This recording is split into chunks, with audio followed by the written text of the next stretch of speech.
Hello and welcome to Sonic Lore, History of Mobius.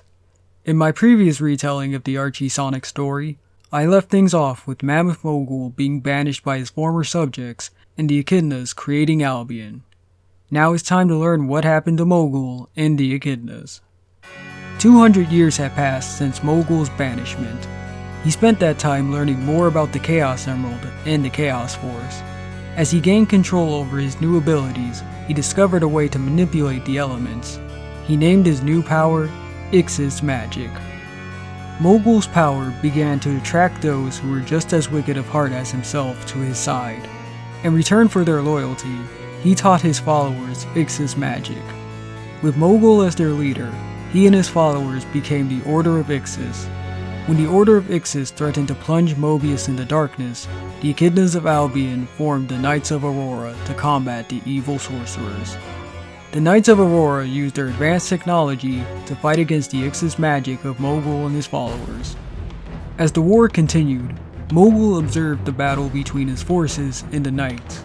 He became impatient with the Knights' resistance and was concerned about their war ravaging the planet. He then thought of making a spell that would allow him to control his enemies, but before he could think about it more, he received news from Ix's Veil, a member of one of his 4 elites. She told him that the Albions were committing crimes against nature to counter the Order of Ixes. Mogul replied saying that he wasn't surprised that the Albions were taking immoral actions to win the war. At some point in time, both parties created strange creatures called mutates to fight against one another. A major incident occurred during the war when an Albion researcher was looking for a means to fight against the Order of Ixes. The experiment that the researcher was working on gave them tremendous chaos powers, but it allowed the spirit of Enerjack to possess them. The new Enerjack became such a threat that the Albion Knights and the Order of Ixes were forced to work together to stop him. After Enerjack was defeated, a group of elite scientists from Albion was sent to form a colony in Down Under. Their job was to make a remote research center that would create things to help bring an end to the Order of Ixes. Instead, they took the local tribe of Tasmanian devils and permanently transformed them into attack dogs. The scientists' crimes were eventually discovered and they were arrested. Soon afterward, the Albion Knights nearly eradicated all of the Order of Ixes, forcing Mogul and his remaining followers into hiding. The legendary battle between the Albion Knights and the Order of Ixes later became known as the Forgotten Wars, due to most of the records of the events being lost to history. Hundreds of years later, a group of adventurous echidnas known as the Knuckles clan sailed from Albion to explore Mobius. The Knuckles clan eventually landed in the mysterious cat country in Somerica. When the Knuckles clan began settling down, they came into conflict with the natives known as the Felidae. Pakamak led the warrior faction of the clan against their attackers and drove them off. He and his warriors wanted to stay and defend their territory, but some people in the group wanted nothing to do with the bloodshed. They renounced their ties to the Knuckles clan and left the country. They eventually settled down in Down Under and created Echidnapolis. The scientist faction of the clan decided to remain, but they changed their name to the Nocturnus clan and left the Knuckles clan to advance their technology. Pakamak became enraged at the Nocturnus' clan betrayal and decided to wage war against them and the Felidae. During an unknown point in time, the Nocturnus clan was suddenly transported into the Twilight Zone due to a mysterious incident known as the Arikis event. Years later, Pakamak and his daughter Tikal stumbled upon the mystic ruins in the Chow. Pakamak and Tikal noticed the Chow were worshipping 7 Chaos Emeralds along with a large emerald known as the Onyx Emerald.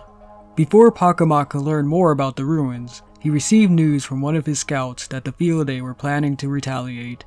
He ordered Tikal to stay at the ruins to keep her safe and quickly gathered his forces. After her father left to fight the Felidae, Tikal decided to try communicating with the Chow. She was surprised to find out that she could understand them, and she immediately became friends with them. As Tikal played with the Chow, Chaos suddenly appeared in front of her. At first, she was shocked by his appearance, but Chaos revealed that he wanted to be friends with her.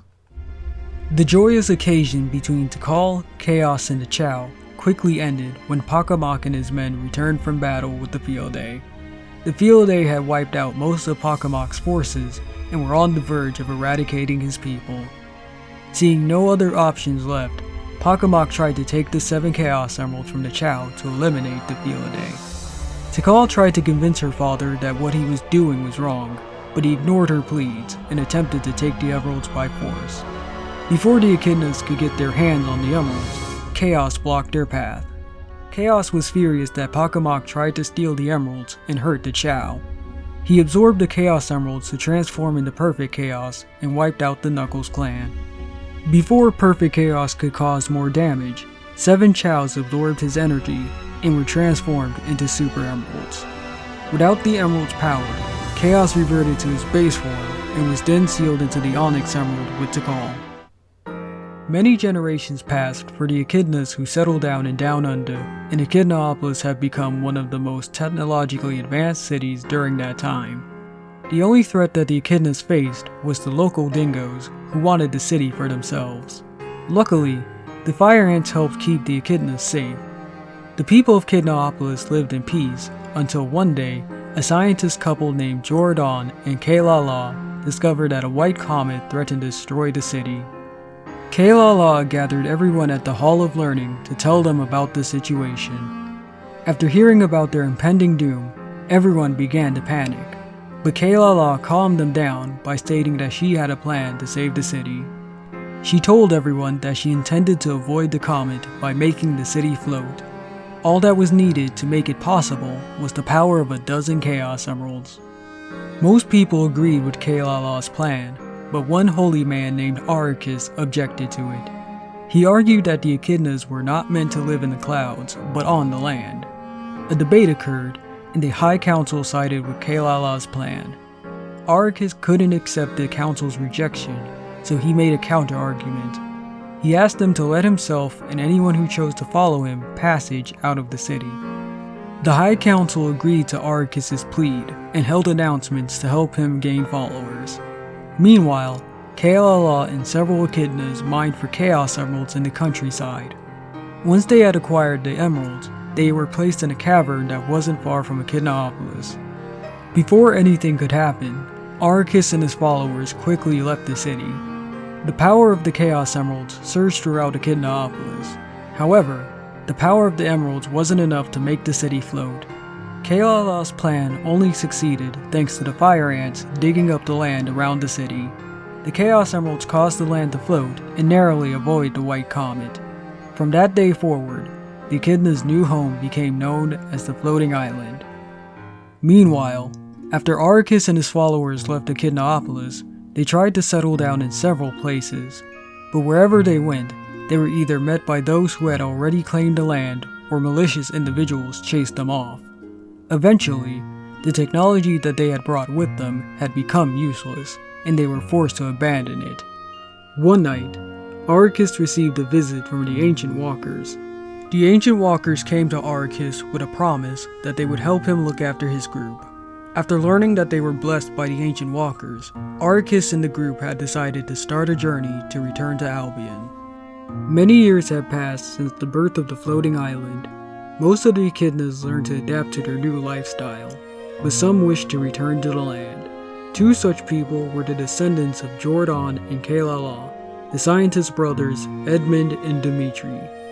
The 2 formed a plan to return the Floating Island to its former place on the land, but they needed to gather data from the island's Chaos Emeralds to complete their plan.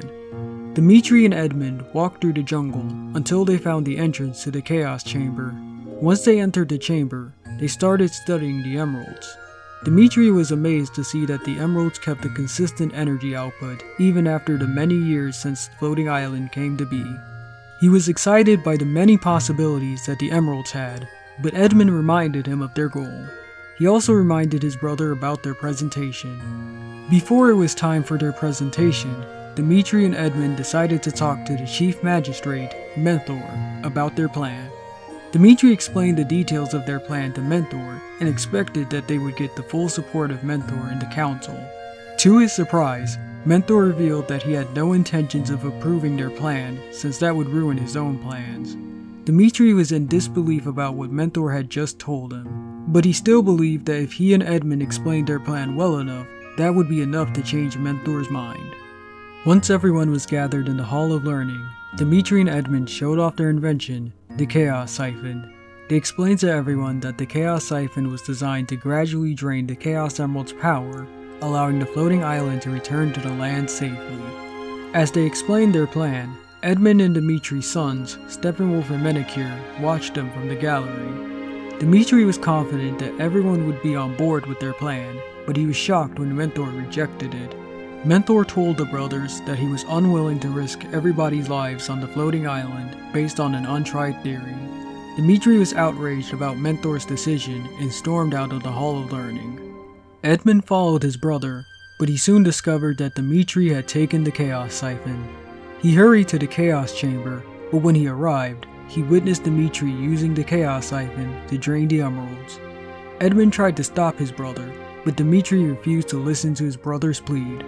Dimitri continued draining the emeralds, but he upped the Chaos Siphon's absorption rate, causing it to overload and explode. Mentor and his bodyguard soon arrived on the scene and checked on Edmund. Edmund looked at the spot where his brother previously stood and assumed that the explosion had killed him. Before Edmund could process it all, Mentor pointed out that 11 of the Chaos Emeralds had been shattered. Mentor's bodyguard questioned how the island was still afloat without the emeralds. He got his answer when everyone noticed the last remaining Chaos Emerald. Edmund wondered if one emerald was enough to keep the island floating. Suddenly, Dimitri answered his brother's question. Dimitri stepped out of the shadows and revealed that he had transformed into a godlike entity due to absorbing the power of the Chaos Emeralds. Just like his predecessor, Dimitri was now possessed by the spirit of Enerjack. Dimitri used his newfound power to create a dark tower. The tower's emergence caused Edmund and co. to hit their heads and fall unconscious. Dimitri took his unconscious foes and imprisoned them in his tower. Once Dimitri's captives awoke, he started boasting about his power. Edmund rebuked Dimitri for letting his ego get the best of him and said that he was no longer his brother. Dimitri agreed with Edmund and proclaimed that he was the most powerful echidna in the universe. Mentor called him mad, but Dimitri dismissed his insult. He then revealed that he had enslaved their people by using his powers to reprogram the robots in Echidnapolis to his will. He then revealed that he planned on using the floating island as a ship to spread his evil across Mobius. Dimitri boasted that nothing could destroy his tower and demonstrated his point by showing that it was tough enough to withstand his power. Unbeknown to Dimitri though, the fire ants had breached the tower and eaten its foundation. The fire ants freed Dimitri's prisoners and the tower began to collapse. Edmund told his brother to escape, but Dimitri was too shocked that the fire ants had thwarted his plans, and he ended up buried under some rubble. Steppenwolf and Menacure arrived just as Edmund and everyone escaped from the tower. While Steppenwolf was happy to see that his father was safe, Menacure was worried about his. He tried to enter the tower to save his father, but he was stopped by Mentor's bodyguard and watched as the tower fell. Menacure mourned the loss of his father, along with Edmund and Steppenwolf. To avoid any future incident, Edmund was appointed as the guardian of the floating island's last Chaos Emerald. Later on, the Echidnas voted on what to do about their technology, since it was partially the cause of Dimitri's actions. Most people voted to renounce their tech, but some were against it. Eventually, it was decided that the Echidnas would give up their technology. They couldn't bring themselves to destroy their tech, so they decided to store it in an underground facility called the Grand Conservatory. The facility's location was under the shadow of Dimitri's tower, which became known as Mount Fate. To help make the transition go smoothly, Edmund and Steppenwolf were tasked with collecting all of the people's tech. While Edmund was having a hard time with a citizen who refused to give up his tech, Steppenwolf met with Menacure and collected his belongings. Unbeknown to Steppenwolf and Edmund though, Menacure was in possession of more advanced tech. Once Steppenwolf was finished collecting, he called out to his father. He told his father that all of his fears were coming true, as there were signs of an insurrection due to the controversy caused by renouncing technology. Edmund told his son that he knew that their job wouldn't be easy, but Steppenwolf pointed out that hooded individuals had appeared recently. Later on, Steppenwolf followed one of the figures to a secret meeting. He then climbed up the building to get a look at the person who organized it. He saw their masked leader and heard him give a speech about how unjust it was to take away their technology. Before Steppenwolf could learn anything else, the pole he was leaning on creaked, causing the hooded figures to spot him. The figures shot at Steppenwolf, but he managed to escape. Meanwhile, a fire ant named Steppenwolf was holding a meeting with his queen and her council. He told them that the Echidna's situation was getting worse than before. In response, the queen told Steppenwolf that they couldn't help the Echidnas anymore and pointed out that they had appointed a guardian. Steppenwolf argued that there wasn't any precedence for Edmund's station amongst his people. After thinking about Steppenwolf's argument for a bit, the queen suggested that someone be Edmund's guide. After picking up on the queen's suggestion, Steppenwolf accepted the role and left to go meet with Edmund. Meanwhile, Edmund was contemplating how to bring hope to his people. Suddenly, Steppenwolf teleported right in front of Edmund. Steppenwolf told him that the light of truth was the only thing he needed and that his son was in danger. After hearing the news, Edmund immediately rushed to save his son. Meanwhile, Steppenwolf continued fleeing from his pursuers. He momentarily escaped them by stealing one of their hovercrafts, but they quickly caught up to him. The figures hit his vehicle with a laser, causing him to crash into an alleyway. Two of the hooded figures went to the crash site to see if Steppenwolf was still alive. As they were searching through the wreckage, Edmund snuck up on them and knocked them out. Before he could investigate, two more individuals came from behind him and shot him. After the shooters left, Steppenwolf came out from his hiding spot and ran to his father's lifeless body. He mourned for his dead father, but suddenly, Steppenwolf appeared and told him to carry on his father's duty as guardian. Steppenwolf began Steppenwolf's training by training his body first. He then taught Steppenwolf knowledge about science, philosophy, morality, and ethics. Finally, he taught Steppenwolf about the Chaos Force. Once Steppenwolf's training was complete, Steppenwolf brought Steppenwolf to the Chaos Chamber. He told Steppenwolf to channel his energy through the Chaos Emerald. When he did, Steppenwolf connected to the Chaos Force and achieved the power of flight, as well as gaining other abilities. Before Steppenwolf could gain the mantle of Guardian, Steppenwolf had Steppenwolf go into the desert. He guided Steppenwolf past an invisible barrier and welcomed him to his new base of operations named Haven. While Steppenwolf was training, the people who killed his father were calling themselves the Dark Legion, and they started a war in Echidnapolis.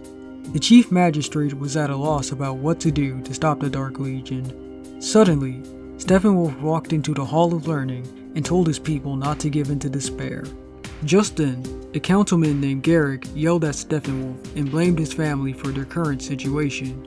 Steppenwolf refuted Garrick's claim by stating that his family was the reason for their people's survival.